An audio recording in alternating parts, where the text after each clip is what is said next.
નમસ્કાર મિત્રો, GTV car service ગોતા અમદાવાદની અંદર ફરી એકવાર આપનું સ્વાગત છે। ગાડી આજે આપણી પાસે આવી છે i10 નિયોસની અંદર ઓલરેડી સીએનજી કિટ આપણે ઇન્સ્ટોલ કરી દીધેલી છે। નિયોસ BS6 છે અને BS6ની અંદર આપણે ટોટલિંગ BS6 ગાડીઓની અંદર અપ્રુવલ આવી ગયેલું છે। અપ્રુવલ થઈ જાય છે, આરસી બુકમાં આપણે ચડાવીને આપીએ છીએ।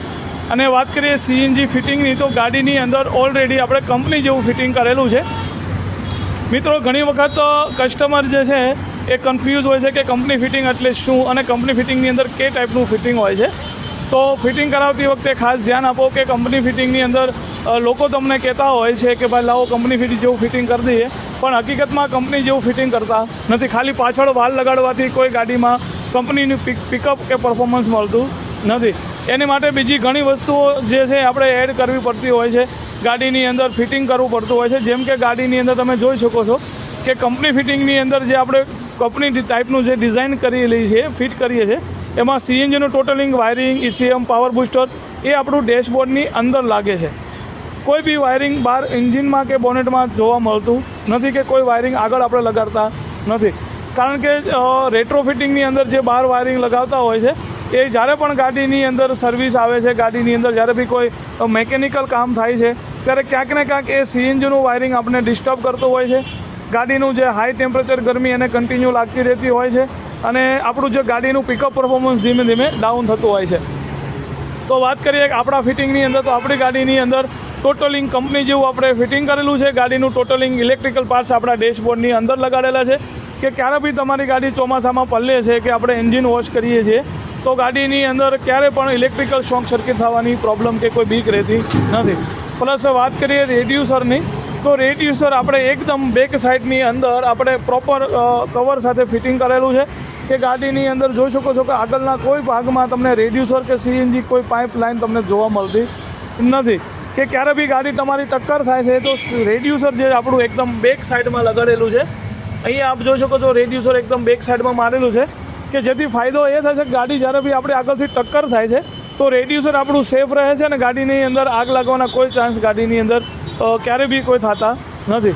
એટલે ફિટિંગની વાત કરીએ તો એકદમ બેસ્ટ ક્વોલિટી સાથે આપણે ફિટ કરેલું છે। પ્રોપર ગાડીની અંદર જેન્યુન લુક આપણે જે આપેલો છે, ક્યાંય પણ તમને અહીંયા કોઈ જગ્યાએ રેલના કોઈ થથેડા કે રેલ પાઇપ તમને જોવા મળતી નથી, એકદમ ક્લિયર લુક સાથે આપણે આપેલી છે। કોઈ વાયરિંગ ગાડીની અંદર તમને એક્સ્ટ્રા જોવા નથી મળતું, કોઈ પાઇપ સીએનજીની તમને એક્સ્ટ્રા જોવા મળતી નથી, એકદમ પ્રીમિયમ ક્વોલિટી સાથે અને ખાસ સેફટીને ધ્યાનમાં રાખીને આપણે સીએનજીનું ઇન્સ્ટોલેશન કરતા હોઈએ છીએ। મિત્રો, ગાડીની અંદર ટોટલ ડ્યુઅલ ફિલિંગ સિસ્ટમ આપણે આપેલી છે। એક ટેમ્પરરી વાલ જે છે આપણો આગળ રહે છે એ બી સેફ જગ્યાએ અને ટેમ્પરરી યુઝ માટે આપેલો છે। પ્લસ વાત કરીએ મેન ફિલિંગ વાલની, તો મેન ફિલિંગ વાલ આપણો પેટ્રોલના ઢાંકણાની અંદર આપણે આપીએ છીએ। આ મેજિક વાલ જે પેટ્રોલના ઢાંકણામાં આપીએ છીએ કે ક્યારે બી તમે લોંગ ડ્રાઈવ કરીને જ્યારે તમે ગાડીની આગળથી ગેસ ફિલિંગ કરાવો છો ત્યારે એ વખતે એન્જિનનું ટેમ્પરેચર ખૂબ હાઈ હોતું હોય છે, તો આગળથી ગેસ ફિલિંગ કરવામાં ક્યાંક ને ક્યાંક થોડુંક રિસ્ક રહેતું હોય છે। તો આપણો સેફટી વાલ ગણીએ તો આગળનો જે પાછળનો આપણો જે વાલ છે એ આપણો સેફટી વાલ છે કે જ્યાંથી તમે કોઈ બી કન્ડિશનમાં આરામથી ગેસ ફિલિંગ કરી શકો છો। પ્લસ આગળનો વાલ આપણે ટેમ્પરરી યુઝ માટે આપેલો છે કે સપોઝ તમારી ગાડી ક્યારેક રોંગ સાઈડ જતી રહેશે, પંપ પહેલી સાઈડમાં છે, ઢાંકણું આ બાજુ છે, તો ગાડીને ક્યારે બી તમારે લાઇન ચેન્જ કરવાની જરૂર પડતી નથી। પ્લસ વાત કરીએ ડિક્કી બૂટની, તો ગાડીની અંદર જે આપણે ફિટિંગ જે નીકળીને આવ્યું છે, બહુ સારી એવી ડિક્કી બૂટ આપણે નિયોસની અંદર જોવા મળે છે। એકદમ ક્લિયર લુક સાથે આપણે ડિક્કીની જે સ્પેસ છે આપણને વાપરવા મળે છે। અને ટાયરની વાત કરીએ તો આપણું જે સ્પેર વ્હીલ છે એ પ્રોપર એની જગ્યાએ છે।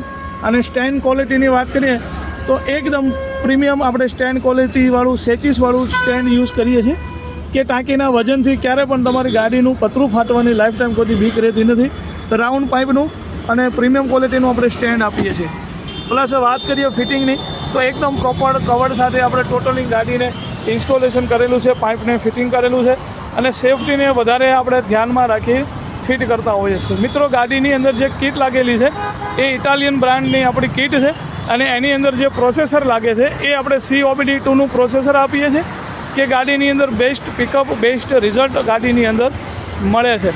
વાત કરીએ હુન્ડાઈની અંદર, તો હુન્ડાઈની ગાડીમાં ઘણી કીટની અંદર જે છે OBD1માં અથવા તો ખાલી OBD વર્ઝન કીટ છે, એમાં પિકઅપનો જે બી ઇસ્યુ રહેતો હોય છે પણ OBD-C OBD-2 વર્ઝનમાં ક્યારે પણ પિકઅપનો કે લેગનો કોઈ પણ ઇસ્યુ આવતો નથી. પિકઅપ એકદમ જબરદસ્ત મળે છે.